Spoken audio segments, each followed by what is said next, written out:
The wind rustled through the cemetery, gently shaking the dry leaves that covered old tombstones. It was a solemn day, heavy with grief, as people gathered to say their final goodbyes to James, a respected police officer. His fellow officers and loved ones stood in sorrow around the closed coffin, struggling to accept his sudden passing. Max, James's loyal police dog, sat quietly beside Sergeant Ryan. The black-furred dog, usually calm and composed, seemed to sense the sadness around him. He kept his head lowered, staying close to Ryan as the pastor spoke words of farewell. The only sounds were muffled sobs and the occasional scrape of a shovel against the damp earth. Then suddenly, Max's ears perked up. His nose twitched, and he started sniffing the air frantically. Within seconds, he broke the silence with sharp, desperate barks. The intensity of his barking sent a wave of unease through the crowd. Max was a disciplined dog, trained never to behave this way during ceremonies. Whispers spread through the mourners as they turned to look at Max. Some were confused, others irritated, but most were simply curious. The pastor paused mid-sentence, glancing towards Sergeant Ryan, who struggled to calm the dog. But Max wasn't listening. He pulled on his leash, trying to reach the freshly dug grave. His paws scraped at the soil near the coffin, leaving deep marks in the wet earth. The commander of the police unit, a man with years of experience and countless battle scars, frowned. He knew Max well. This was not just a random outburst. Max had an extraordinary sense of smell and an instinct that had saved lives in the past. His behavior now was more than just an emotional reaction to losing his handler. Something was wrong. Tension grew. Some family members were upset, believing the dog was disrupting the funeral. But those who had worked closely with James and Max knew better. The dog wasn't just barking. He was trying to say something. The question hung in the air. What was Max trying to tell them? To understand Max's actions, one had to look back at the deep bond he shared with James. Max wasn't always a celebrated police dog. He had once been a scared, abandoned puppy, rescued from an abusive past. When he first arrived at the police unit, he was timid, flinching at loud noises and avoiding strangers. He even backed away at the sight of uniforms. Many believed he wouldn't be fit for service. But James thought otherwise. James had a soft spot for animals in need. He saw something in Max's deep, wary eyes, a potential that others missed. He spent hours with him, talking to him, petting him, and showing him that he was safe now. Day by day, Max grew more comfortable. With patience and careful training, Max transformed. He learned commands, honed his ability to track scents, and became an expert at detecting illegal substances. In time, he became one of the best police dogs in the unit. His success wasn't just about training. It was about trust. James and Max became inseparable. On missions, they worked like a well-oiled machine, anticipating each other's moves. If Max barked, James listened. If James gave an order, Max obeyed without hesitation. Their work wasn't just about catching criminals. Max also assisted in rescue missions, finding missing people in dense forests and even detecting survivors buried under landslides. His instincts were remarkable. He could sense things humans couldn't. Over the years, he earned a reputation, and James beamed with pride whenever Max's skills were acknowledged. That's why, at the funeral, the officers standing around James's coffin weren't so quick to dismiss Max's behavior. They knew what he was capable of. And they knew that if Max was this agitated, something was seriously wrong. The commander took a deep breath, his mind racing.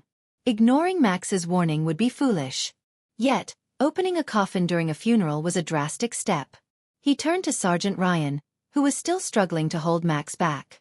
"We need to open the coffin," the commander said, his voice low but firm. Gasps rippled through the crowd. Some people immediately objected, calling it disrespectful. James's widow, grief-stricken, didn't know how to react. She had seen her husband's body in the hospital. At least, she thought she had. His injuries had been severe, making identification difficult. But she had trusted the authorities. Could they have made a mistake? Sergeant Ryan, though hesitant, nodded. He understood the weight of the decision but also knew Max wouldn't behave like this without a reason. The officers around him exchanged uneasy glances but ultimately agreed. A cemetery worker, visibly nervous, stepped forward with trembling hands. The pastor, still stunned, whispered a prayer as if apologizing to James's spirit. The weight of the moment pressed down on everyone. The air was thick with tension as the worker unlatched the coffin. As the lid creaked open, every breath was held. The only sound was Max's heavy panting and the distant rustle of wind through the trees.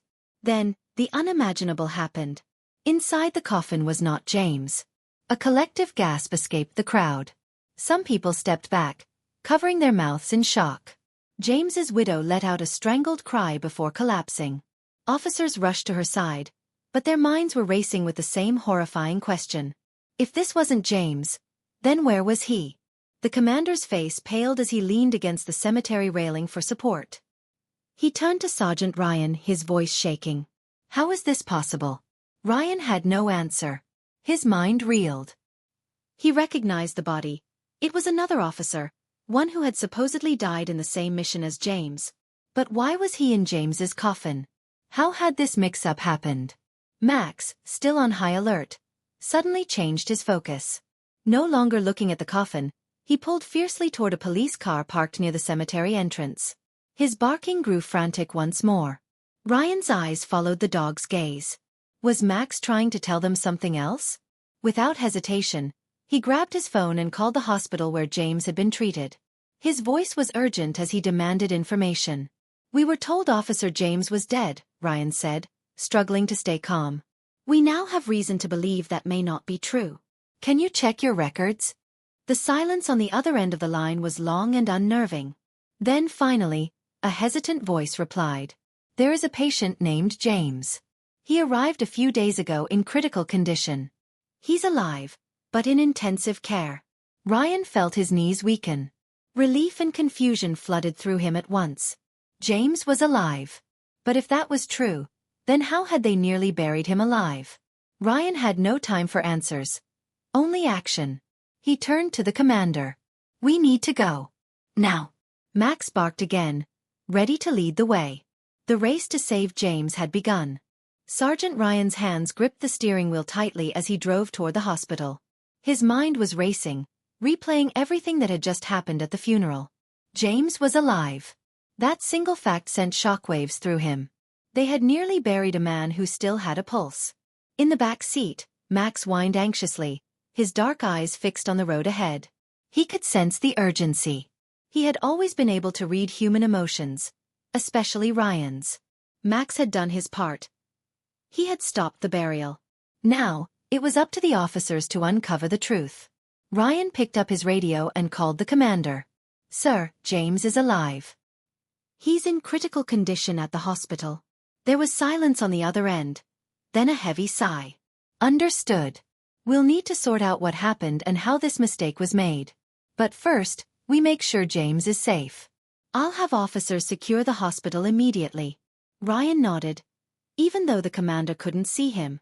His gut told him this wasn't just an administrative error. Something wasn't right. He pressed the accelerator, urging the car forward. When they reached the hospital, Ryan parked hastily and jumped out, not even bothering to check if the door was locked. Max leaped from the back seat, his paws hitting the pavement with determination. Together, they rushed through the sliding glass doors into the brightly lit lobby. The receptionist looked startled as Ryan approached. Sergeant Ryan, police unit. I need to see Officer James immediately, he said, flashing his badge. The woman behind the desk hesitated. Sir, visiting hours. No time for that, Ryan interrupted. He was mistakenly declared dead. We need to confirm his condition now. That got her attention. Her eyes widened in shock, and she quickly nodded, pointing toward the elevator. 3rd floor. ICU. Dr. Patterson is in charge of his case. Ryan wasted no time.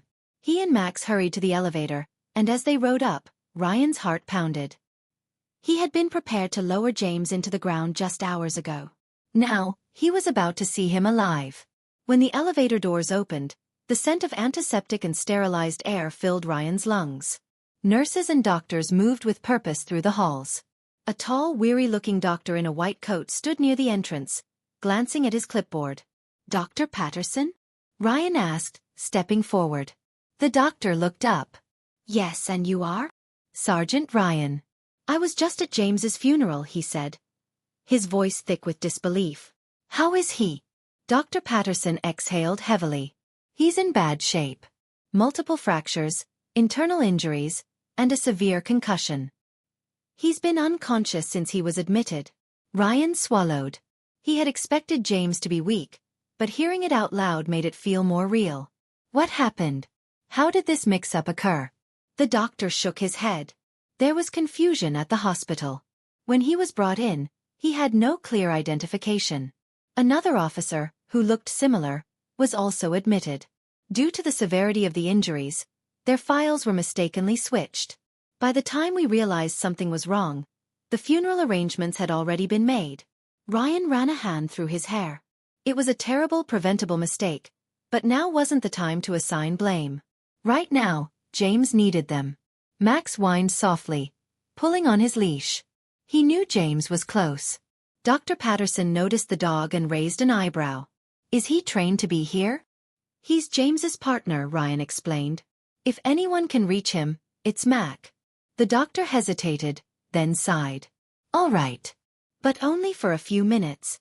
Ryan followed the doctor through the ICU. They stopped at a bed where a man lay hooked up to machines, his body covered in bandages and wires. It was James. His face was swollen, his breathing shallow. If Ryan hadn't known better, he might not have recognized him. But Max did. The dog moved forward, sniffing the air carefully before placing his front paws on the hospital bed. He let out a low whimper, nudging James's arm gently with his nose. Nothing. Max tried again, licking James's fingers this time. Ryan held his breath, watching closely. Then, something small but unmistakable happened. James's fingers twitched. It was barely perceptible, but it was there. Ryan's heart leaped. Did you see that? He asked the doctor. Dr. Patterson quickly checked the monitors. That's a response. He's reacting to Mac. Max let out a soft bark, his tail wagging slightly. He stayed by James's side, refusing to move. Ryan could see the determination in the dog's eyes. For the first time that day, hope bloomed in Ryan's chest. While James fought for his life, Ryan had another job to do, figuring out how this mistake had happened. He stepped into the hallway and dialed the commander. We need to get the hospital records and figure out how James was misidentified, he said.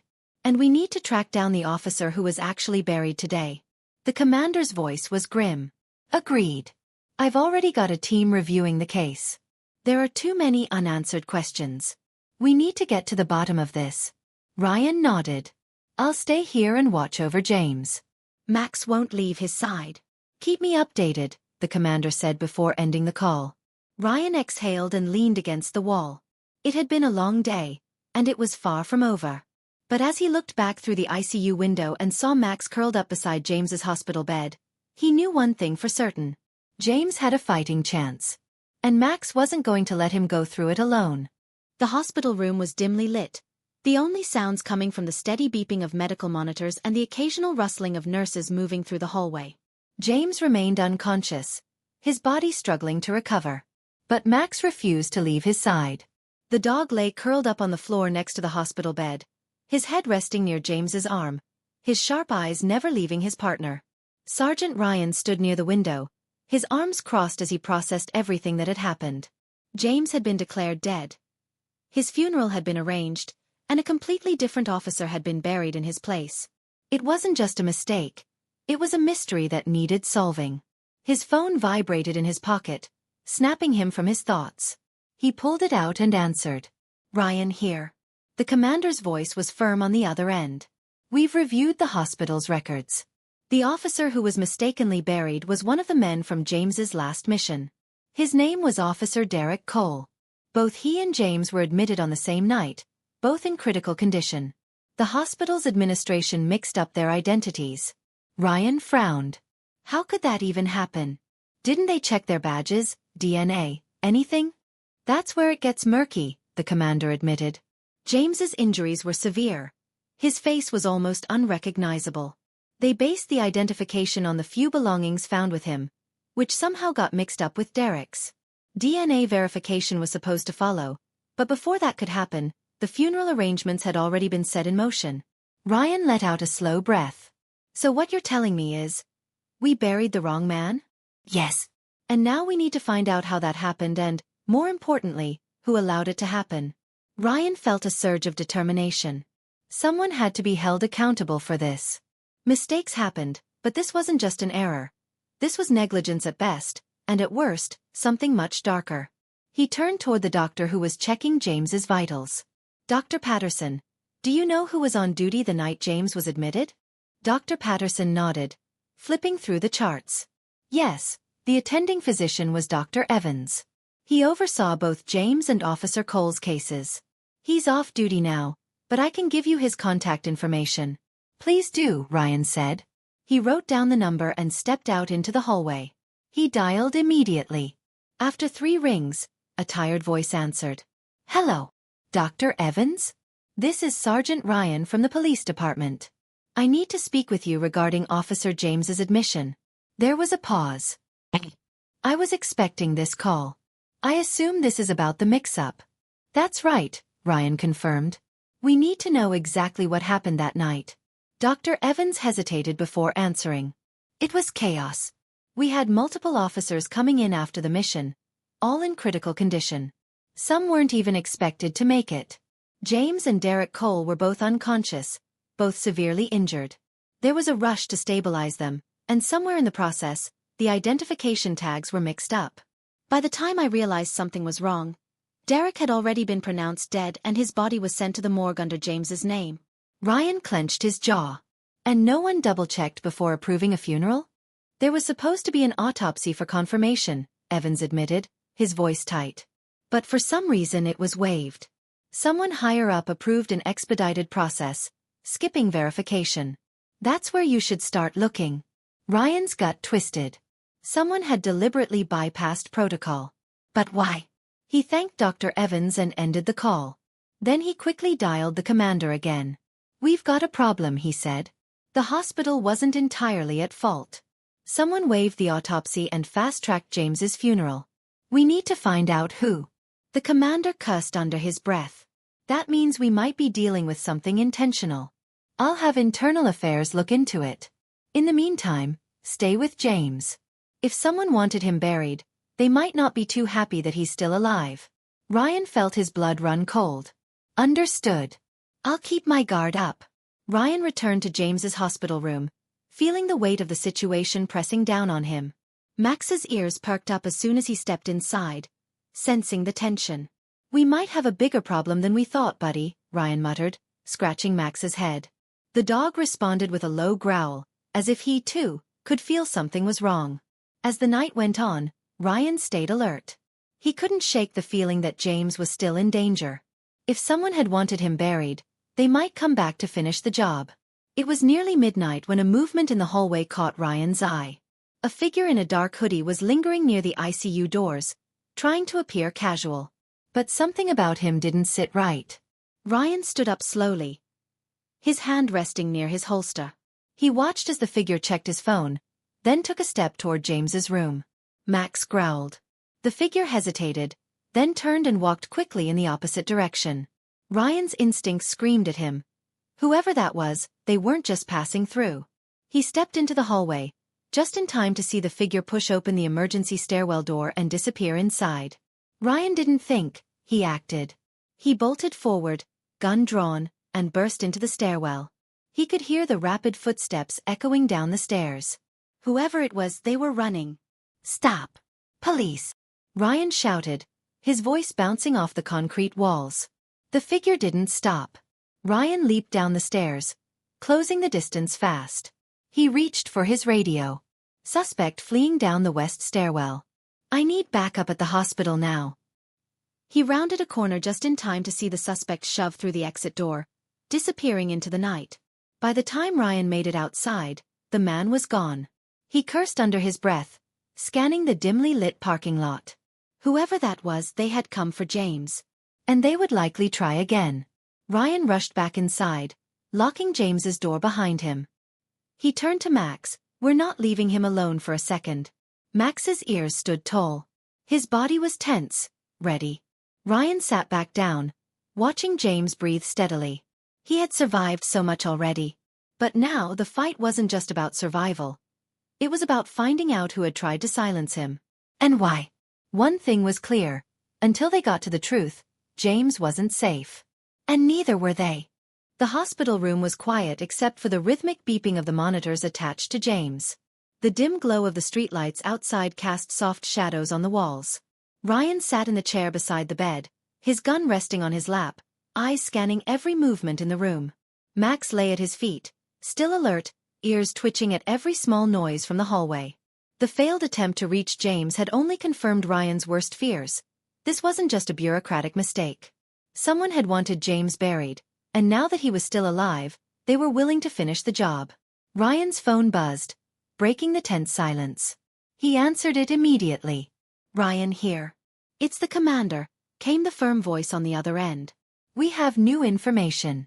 We pulled the security footage from the hospital entrance. The man you chased? We've identified him. His name is Eric Langley, ex-police officer, discharged 2 years ago under suspicion of corruption. We think he's working for someone who wanted James gone." Ryan stiffened. Why would someone want to eliminate James? He was injured on duty, not working on an investigation that put him at risk. "That's where you're wrong," the commander said. "James was working on something. Something big. He didn't tell many people, but he was gathering evidence on an internal corruption ring within the force. He had recently gotten a lead on officers who were involved in organized crime, leaking information, and protecting certain criminals. We believe his so-called accident wasn't an accident at all." Ryan felt a wave of cold run down his spine. "You're telling me James was targeted? Someone tried to take him out before he could reveal what he knew." "That's exactly what I'm telling you. And they almost succeeded. But because of Max, we now have a second chance to figure out what James uncovered." Ryan looked down at Max, who was watching him with unwavering focus, sensing the urgency in his handler's voice. "What do we do next?" "For now, stay put. We're putting security detail on the hospital and setting a trap for Langley. If he tries again, we'll be ready. Meanwhile, I need you to go through James's belongings and find anything he might have left behind. Notes, recordings, anything. If we can recover his evidence, we might finally expose whoever is behind this." Ryan hung up and immediately started searching through the small locker where James's hospital belongings were stored. There wasn't much: a blood-stained uniform, his badge, and a notebook. He flipped through the pages, scanning for anything that stood out. Most of it was routine case notes, but near the back, James had scrawled something hastily. "If anything happens to me, follow Max. He knows." Ryan's brows furrowed as he looked down at the dog.